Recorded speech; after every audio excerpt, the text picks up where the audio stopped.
నేడు ఎన్డీఏ ఎంపీల సమావేశం ఢిల్లీలో జరగనుంది. పార్లమెంట్ సెంట్రల్ హాల్లో ఈ సమావేశం ఏర్పాటు చేశారు. ఈ భేటీలో చంద్రబాబు, పవన్, ఏపీ ఎంపీలు పాల్గొనున్నారు. దీనికోసం ఇప్పటికే చంద్రబాబు ఢిల్లీ చేరుకున్నారు.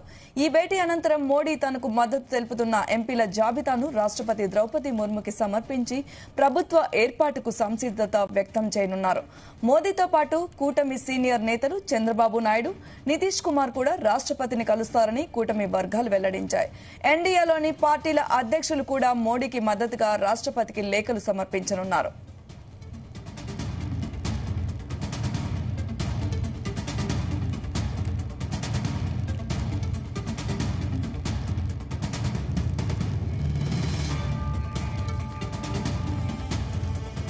ఇక ఈ అంశంపై మరిన్ని వివరాలు మా ప్రతినిధి శ్రీచరణ్ అందిస్తారు. శ్రీచరణ్. Good morning Soumya.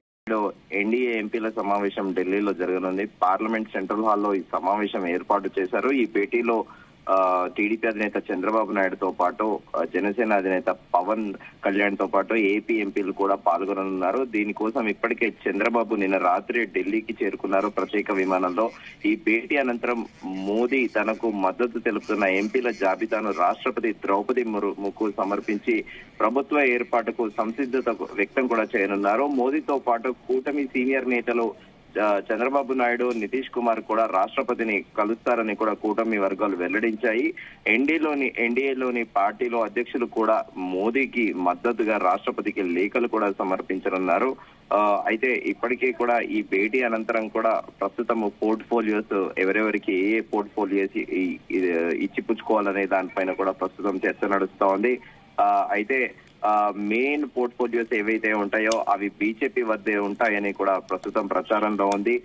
హోంమంత్రి శాఖతో పాటు ఆర్థిక శాఖ, అలాగే విదేశీ మంత్రిత్వ శాఖతో పాటు రక్షణ శాఖ ఇవన్నీ కూడా బీజేపీ దగ్గరే ఉంచుకుంటాయని, మిగతావి కూడా మిత్రపక్షాలకి కూడా ఇస్తారనేది కూడా ఒక చర్చ నడుస్తోంది. అయితే అంతకు ముందు కూడా టీడీపీ అధినేత చంద్రబాబు నాయుడు కూడా మొదటి సమావేశంలో కూడా కొన్ని ప్రతిపాదనలు పెట్టినట్టు కూడా ప్రచారంలో ఉంది.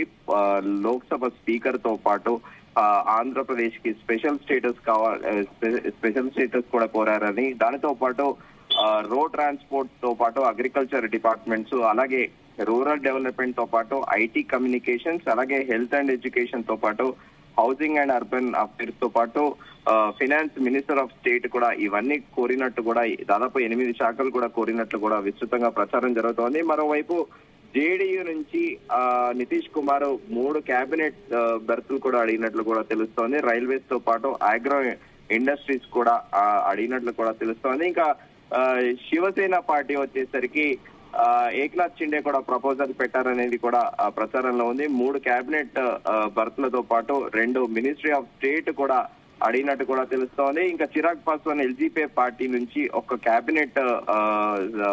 కేబినెట్ బెర్త్ కూడా అడిగినట్లు కూడా తెలుస్తోంది. ఫుడ్ అండ్ పబ్లిక్ డిస్ట్రిబ్యూషన్ తో పాటు ఫుడ్ అండ్ డిస్ట్రిబ్యూషన్ ఒక శాఖ కూడా అడిగినట్లు కూడా తెలుస్తోంది. సో ఇప్పుడు ఈ రోజు ఒక కీలక నిర్ణయం కూడా తీసుకునే అవకాశం ఉందని కూడా ఢిల్లీ వర్గాలు పేర్కొంటున్నాయి. అయితే మొదట కూడా మనం అనుకున్నాము, ఈసారి బీజేపీకి సొంతంగా తాము అనుకున్న సీట్లు రాకపోవడంతో ఇప్పుడు నేషనల్ డెమోక్రటిక్ అలయన్స్ పైన కూటమితోని కూడా ప్రభుత్వ ఏర్పాటుకు కూడా సిద్ధమైన విషయం తెలిసిందే. అయితే దీంట్లో కీలకంగా ఇప్పుడు తెలుగు రాష్ట్రాల నుంచే, అంటే సౌత్ ఇండియాలో ఈసారి బీజేపీ ఎక్స్పెక్ట్ చేయని విధంగా కూడా సీట్లు వచ్చాయి. ముఖ్యంగా తెలంగాణతో పాటు ఆంధ్రాలో కూడా చరిత్రలో ఎన్నడూ లేని విధంగా కూడా కేరళలో సినీ నటుడు సురేష్ గోపి కూడా గెలవడము ఇప్పుడు సౌత్ ఇండియా కీలక పాత్ర పోషించే అవకాశం ఉంది బీజేపీ 3వ ప్రభుత్వంలో కూడా అని కూడా ఢిల్లీ వర్గాలు అంటున్నాయి. అయితే చంద్రబాబు నాయుడు పెట్టిన ప్రతిపాదనల్లో ఢిల్లీ పెద్దలు అంగీకరిస్తారా అనేది కూడా ఒక చర్చనీయాంశంగా మారింది. ఎందుకంటే ప్రధానమంత్రి నరేంద్ర మోదీ కూడా ఎన్డీఏ కన్వీనర్ గా ఉండాలని కోరినట్లు కూడా ప్రచారంలో ఉంది. సో ఎన్డీఏ కన్వీనర్ అంటే మొత్తం ఎన్డీఏ అలయన్స్ లో ఉన్న అన్ని పార్టీలకు కూడా తాను కీ రోల్ పోషించబోతున్నారనేది కూడా ఇప్పుడు చర్చనీయాంశంగా మారింది.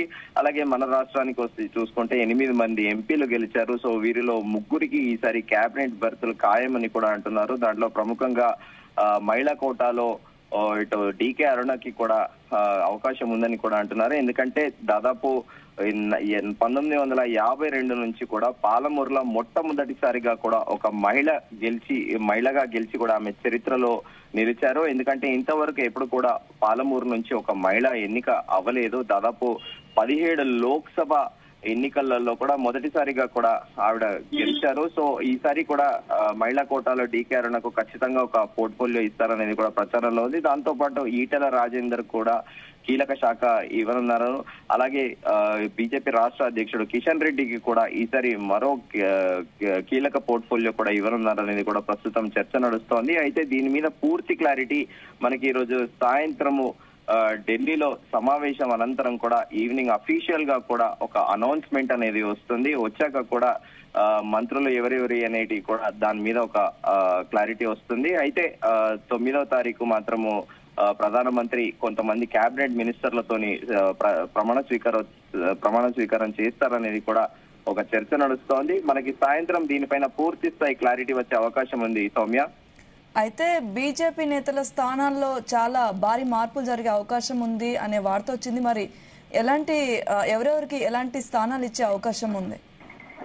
అంటే దీనిపైన పూర్తి స్థాయి ముందుగా అనుకున్నట్టు కీలక మంత్రిత్వ శాఖలో బీజేపీయే ఉంచుకుంటుంది అనేది కూడా చర్చ నడుస్తోంది. హోంమంత్రి యథావిధిగా అమిత్ షా కూడా ఉండనున్నారని, ఒక ఆర్థిక మంత్రిగా మాత్రము నిర్మలా స్థానంలో వేరే వాళ్ళకి ఇస్తారు, అది కూడా బీజేపీ నేతలకి ఇస్తారనేది కూడా ఒక చర్చ నడుస్తోంది.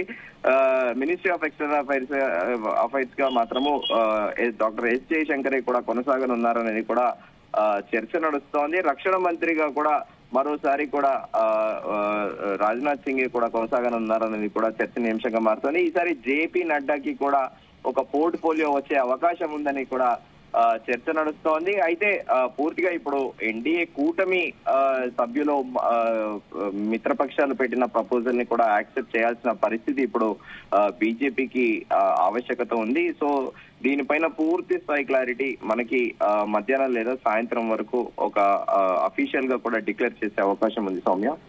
Okay, thank you Charan.